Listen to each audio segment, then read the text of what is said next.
Hey everyone, welcome back to the channel. It's CD here again, and man, it is a beautiful day outside. It is a beautiful day.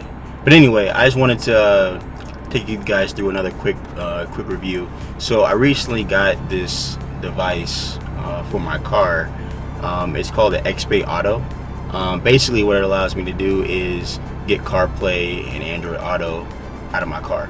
So I drive an older 2014 Camaro, which doesn't have a lot of the newer features that you see in most modern cars, and this device allows me to get some of those newer features. I've had this device for a couple weeks now. I got it as a gift, and I've been getting more and more used to using it. But basically, it's been a major help for me. I would say the major thing is that it allows me to use Apple CarPlay, which is something I didn't have previously. And now I have the ability to use CarPlay, and I use an iPhone, so I'm able to connect through the CarPlay directly to this device. That way I can do a lot of the remote features like, Waze, playing music, those type of things. And so it's been a major help for me. The device ultimately came with the display.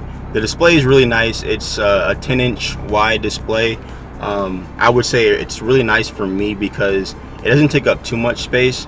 I feel like, because I am in a Camaro and I have like a lower profile windshield, I don't want something that's going to take up too much space as far as like being able to see visibly outside the car. And so it's, I would say it's a lower profile 10-inch. It's a wide display, so you're able to see what you need to see. It doesn't take up too much space, at least for my needs. And I would say, for my car, I'm definitely in a situation where I don't have much visibility, so being able to kind of reduce that is really important. The user interface is like it should be. I don't have any issues with being able, with the responsiveness and being able to, touch different apps and that sort of thing. So I'm able to do screen mirroring as well, which is pretty cool. So basically, if I want to take my, my phone, or say I want to watch like a video or a YouTube video, I can do that off this device. That way, I have a bigger screen. So that's a nice to have. It came with two different mounts.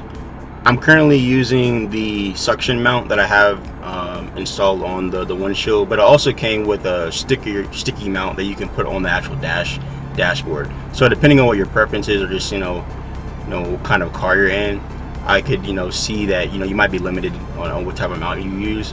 But for my purposes, I am kind of limited because the sticky mount doesn't really go well with the dashboard for my car, so I pretty much had to go with the suction mount. And the suction mount is pretty good. It's pretty firm. I don't really it holds the weight of the display pretty well. When I'm driving, I haven't seen any issues with it.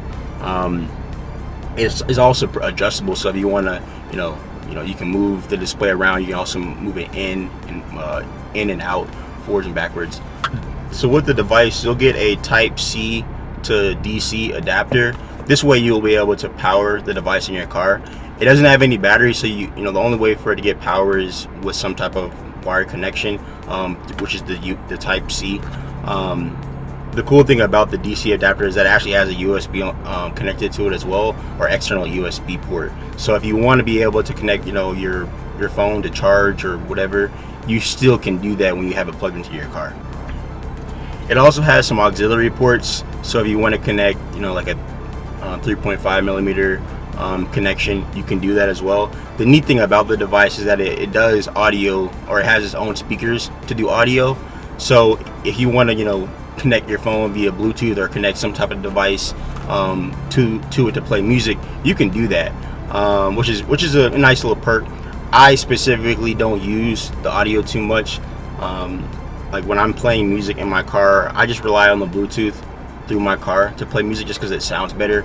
The audio speakers on the device aren't the best as what you would get in your actual car. But with that said, it's a nice to have because you can still play your audio via your music, but then when there's if you're running navigation or Waze and you're getting audio cues, it'll play those cues via the device. So anytime there's it's saying oh, turn left here, turn right there, it'll still play that audio through the device and you can still kind of hear it.